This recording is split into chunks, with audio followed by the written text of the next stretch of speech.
नमस्कार दोस्तों, स्वागत है आपका हमारे YouTube चैनल पर। आज हम लेके आए हैं पॉलिटिकल साइंस का एक इम्पॉर्टेंट टॉपिक जो कि है राष्ट्रपति। इस वीडियो में दोस्तों राष्ट्रपति से रिलेटेड कुछ प्रश्न होंगे और कुछ प्रश्न आपको जल्द ही हमारे YouTube चैनल पर देखने को मिलेंगे, ताकि जितने भी लोग वन डे एग्जाम की प्रिपरेशन कर रहे हैं उनका राष्ट्रपति टॉपिक कंप्लीट हो सके। तो चलिए देरी न करते हुए बढ़ते हैं सीधे प्रश्नों की ओर। पहला जो प्रश्न यहाँ पर है वो है, भारत में राष्ट्रपति का निर्वाचन किस विधि से होता है? ऑप्शन ए प्रत्यक्ष, ऑप्शन बी अप्रत्यक्ष, ऑप्शन सी ए और बी दोनों या ऑप्शन डी इनमें से कोई नहीं। राइट इसका आंसर है दोस्तों ऑप्शन बी अप्रत्यक्ष विधि से। दोस्तों भारत में राष्ट्रपति का चुनाव एकल संक्रमणीय मत व गुप्त मतदान द्वारा किया जाता है। बढ़ते हैं अगले प्रश्न की ओर। अगला जो प्रश्न यहाँ पर है वो है, भारत के राष्ट्रपति के चुनाव में मतदान कौन नहीं करता है? ऑप्शन ए राज्यसभा के मनोनीत सदस्य, ऑप्शन बी विधान परिषद के सदस्य, ऑप्शन सी विधानसभा के मनोनीत सदस्य, ऑप्शन डी उपयुक्त सभी। तो इसका राइट आंसर हो जाएगा दोस्तों ऑप्शन डी उपयुक्त सभी। इन तीनों में से दोस्तों कोई भी राष्ट्रपति के चुनाव में मतदान नहीं करता है।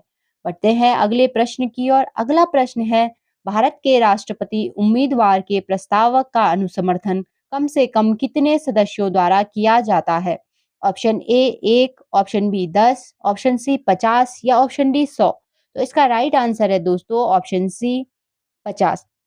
दोस्तों पहले ये अनुसमर्थक और प्रस्तावक जो थे वो एक-एक थे दोस्तों। तो जब पहला चुनाव हुआ था राजेंद्र प्रसाद जी का, उस टाइम पे प्रस्तावक थे पंडित जवाहरलाल नेहरू और अनुमोदक थे दोस्तों सरदार वल्लभ भाई पटेल। 1974 से दोस्तों प्रस्तावक और अनुमोदक की संख्या 10-10 कर दी गई और दोस्तों जो 50 संख्या हुई है ये हुई है 1997 से। बढ़ते हैं अगले प्रश्न की ओर। अगला जो प्रश्न है वो है, भारत का राष्ट्रपति बनने की अर्हता में उसे किस सदन का सदस्य निर्वाचित होने के योग्य होना अनिवार्य है? Option A Lok Sabha, option B Rajya Sabha, option C दोनों में से किसी एक सदन या ऑप्शन डी दोनों सदन का। तो देखिए दोस्तों राष्ट्रपति की जो योग्यताएं और अर्हताएं होती है वो है आर्टिकल 58 में, और उसमें लिखा गया है कि राष्ट्रपति को लोकसभा का सदस्य निर्वाचित होने के योग्य होना अनिवार्य है। बढ़ते हैं अगले प्रश्न की ओर। अगला जो प्रश्न है वो है, कौन राष्ट्रपति के निर्वाचक मंडल का तो भाग है परंतु वह उसके महाभियोग में भाग नहीं लेता है? ऑप्शन ए लोकसभा के सदस्य, ऑप्शन बी राज्यसभा के सदस्य, ऑप्शन सी विधानसभा के सदस्य या ऑप्शन डी विधान परिषद के सदस्य। तो देखिए दोस्तों जो राष्ट्रपति पर महाभियोग लगाया जाता है वो आर्टिकल 61 के तहत लगाया जाता है, जिसमें कि लोकसभा के सदस्य और राज्यसभा के सदस्य भाग लेते हैं, लेकिन यहाँ पे विधानसभा के सदस्य भाग नहीं लेते। साथ ही यहाँ पे विधान परिषद के सदस्य भी भाग नहीं लेते। लेकिन प्रश्न में पूछा गया है जो निर्वाचक मंडल का तो भाग है, जो कि विधानसभा निर्वाचक मंडल का भाग है, लेकिन महाभियोग में ये हिस्सा नहीं लेते हैं। तो इसका राइट आंसर जो हो जाएगा दोस्तों वो होगा ऑप्शन सी विधानसभा के सदस्य। बढ़ते हैं अगले प्रश्न की ओर। अगला जो प्रश्न है वो है, भारत के राष्ट्रपति चुनाव में उत्पन्न विवाद का निपटारा कौन करता है? ऑप्शन ए संसद, ऑप्शन बी मंत्रिपरिषद, ऑप्शन सी प्रधानमंत्री या ऑप्शन डी सर्वोच्च न्यायालय। तो दोस्तों ये जो आता है राष्ट्रपति के चुनाव में उत्पन्न विवाद का निपटारा, ये है आर्टिकल 71, जिसमें कि लिखा गया है राष्ट्रपति और उपराष्ट्रपति के चुनाव में उत्पन्न विवाद का निपटारा सर्वोच्च न्यायालय द्वारा किया जाएगा और इसका फैसला ही अंतिम होगा। बढ़ते हैं अगले प्रश्न की ओर। अगला जो प्रश्न है वो है, भारत के राष्ट्रपति को उसके कार्यकाल की समाप्ति से पूर्व कौन पद से हटा सकता है? ऑप्शन ए प्रधानमंत्री, ऑप्शन बी संसद, ऑप्शन सी मंत्रिपरिषद या ऑप्शन डी उपराष्ट्रपति। राइट इसका आंसर है दोस्तों ऑप्शन बी संसद। बढ़ते हैं अगले प्रश्न की ओर। अगला जो प्रश्न है वो है, भारतीय संविधान का कौन सा अनुच्छेद राष्ट्रपति पद के लिए पुनः निर्वाचन की पात्रता निर्धारित करता है? Option A 56, option B 57, option C 58 या ऑप्शन डी 59।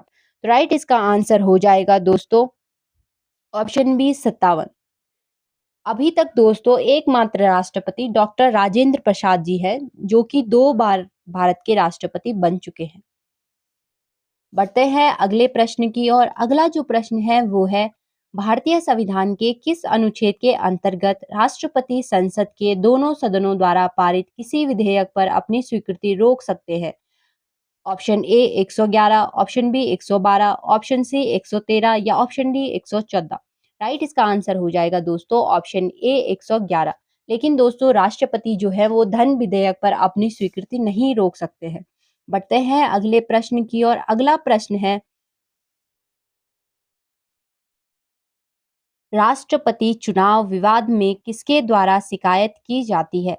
ऑप्शन ए उम्मीदवार या 20 प्रस्तावक, ऑप्शन बी उम्मीदवार या 50 प्रस्तावक, ऑप्शन सी मंत्री परिषद या 20 प्रस्तावक या ऑप्शन डी उपराष्ट्रपति या 50 प्रस्तावक। तो राइट इसका आंसर है दोस्तों ऑप्शन ए, या तो उम्मीदवार या फिर 20 प्रस्तावक राष्ट्रपति चुनाव में विवाद को सुप्रीम कोर्ट में इसकी शिकायत कर सकते हैं। लेकिन दोस्तों ये सिर्फ परिणाम घोषित होने के 30 दिन के भीतर शिकायत दर्ज करनी होती है। बढ़ते हैं अगले प्रश्न की ओर। अगला जो प्रश्न यहाँ पर है वो है, यदि लोकसभा का अध्यक्ष एवं उपाध्यक्ष का पद रिक्त हो तो राष्ट्रपति लोकसभा के किसी भी सदस्य को सदन की अध्यक्षता सौंप सकता है। यह किस प्रकार की शक्ति है? ऑप्शन ए विधायी, ऑप्शन बी कार्यकारी, ऑप्शन सी आपातकालीन या ऑप्शन डी कूटनीतिक। राइट इसका आंसर हो जाएगा ऑप्शन ए विधायी शक्ति।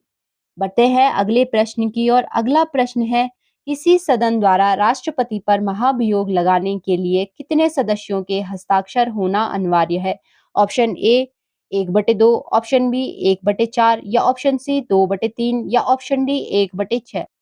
राइट इसका आंसर हो जाएगा दोस्तों ऑप्शन बी 1/4। 1/4 दोस्तों जो सदस्य हैं वो महाभियोग प्रस्ताव को सदन में लेके आते हैं। सदन से दोस्तों 2/3 सदस्य अगर प्रस्ताव को पारित कर देते हैं तो वो फिर दूसरे सदन में जाता है। अगर दूसरे सदन के भी 2/3 सदस्यों ने प्रस्ताव को पारित कर दिया है तो उस दिन से राष्ट्रपति का पद रिक्त माना जाएगा। बढ़ते हैं अगले प्रश्न की ओर। अगला जो प्रश्न है वो है, राष्ट्रपति द्वारा दी गई जमानत राशि जब्त ना हो इसके लिए राष्ट्रपति को चुनाव में न्यूनतम कितने वोट प्राप्त करने होते हैं? तो देखिए दोस्तों, जो सबसे पहले जब राष्ट्रपति के चुनाव हुए थे तब कोई भी राशि नहीं दी जाती थी, लेकिन उसके बाद क्या हुआ, हर कोई फ्री में राष्ट्रपति के चुनाव लड़ने के लिए जाने लगा।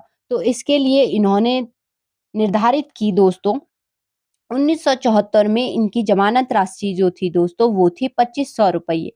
लेकिन बाद में इसे बढ़ा दिया गया। 1997 में इसकी जमानत राशि कर दी दोस्तों 15,000 रुपये। अब दोस्तों यदि कोई राष्ट्रपति के चुनाव में कम से कम 1/6% वोट प्राप्त नहीं करता है तो उसकी जमानत राशि जो है दोस्तों आरबीआई में जमा हो जाएगी। बढ़ते हैं अगले प्रश्न की ओर। अगला जो प्रश्न यहाँ पर है वो है, राष्ट्रपति के चुनाव में दिल्ली और पुदुचेरी की विधानसभा को कौन से संविधान संशोधन द्वारा शामिल किया गया? Option A 69, option B 70, option C 71 या ऑप्शन डी 72। तो इसका राइट आंसर हो जाएगा दोस्तों ऑप्शन बी 70वें संविधान संशोधन 1992 द्वारा दिल्ली और पुदुचेरी की विधानसभा को राष्ट्रपति के चुनाव में शामिल किया गया। लेकिन दोस्तों इन्होंने सबसे पहले जो मतदान किया था वो 1997 में किया था, जिस समय हमारे राष्ट्रपति थे के.आर. नारायण जी। बढ़ते हैं अगले प्रश्न की ओर। अगला जो प्रश्न है वो है, राष्ट्रपति की शपथ में शब्दों का सही क्रम कौन सा है?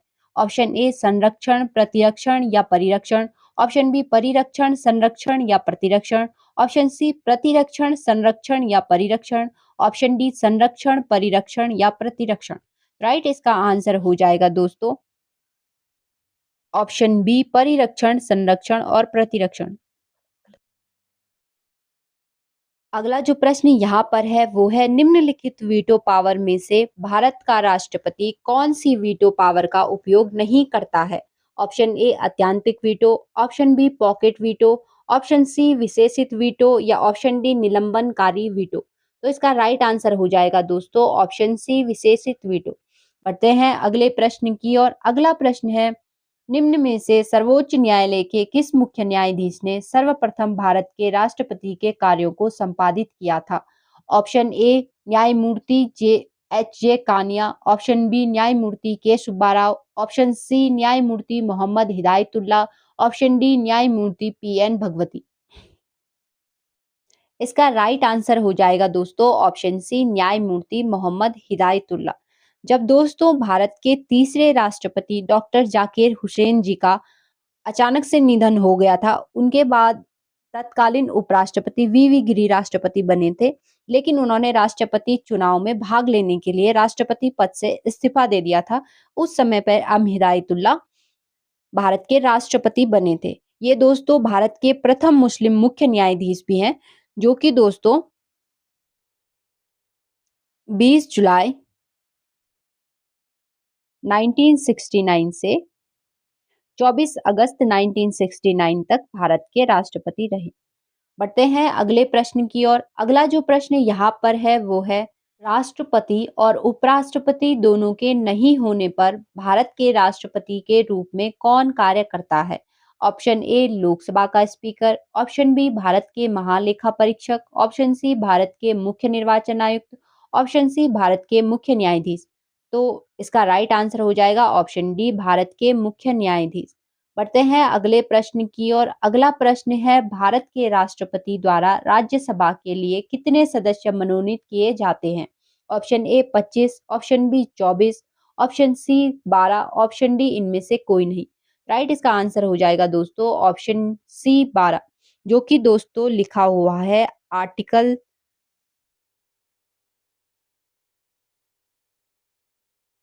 83 के 3 में, जो कि दोस्तों किए जाते हैं साहित्य, विज्ञान, कला और समाज सेवा के क्षेत्र में।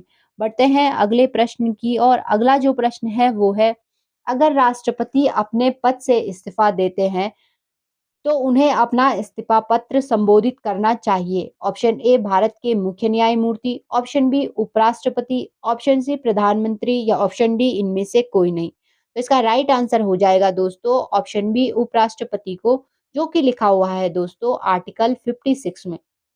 बढ़ते हैं अगले प्रश्न की और अगला प्रश्न है, राज्य लोक सेवा आयोग के सदस्य को पद से हटा सकता है? ऑप्शन ए राष्ट्रपति, ऑप्शन बी संसद, ऑप्शन सी राज्यपाल, ऑप्शन डी विधानसभा। राइट इसका आंसर है ऑप्शन ए राष्ट्रपति। बढ़ते हैं अगले प्रश्न की और अगला प्रश्न है, राष्ट्रपति ने मध्यस्थता एवं सुलह अधिनियम 1996 में संशोधन और गठन सहित 2 अध्यादेश स्थापित किए। ऑप्शन ए जिला न्यायालय, ऑप्शन बी शेयर बाजार, ऑप्शन सी सत्र न्यायालय या ऑप्शन डी वाणिज्यिक अदालत। देखिए दोस्तों ये एक प्रीवियस ईयर क्वेश्चन पेपर है जो कि पूछना चाहता है कि मध्यस्थता एवं सुलह अधिनियम 1996 में जो 2 अध्यादेश किए गए वो किससे संबंधित है? तो इसका राइट आंसर हो जाएगा ऑप्शन डी वाणिज्यिक अदालत। तो दोस्तों ये थे आज के प्रश्न। आई होप वीडियो आप लोगों के लिए यूजफुल हो। जल्दी मिलते हैं आपको राष्ट्रपति भाग 2 में। तब तक के लिए धन्यवाद।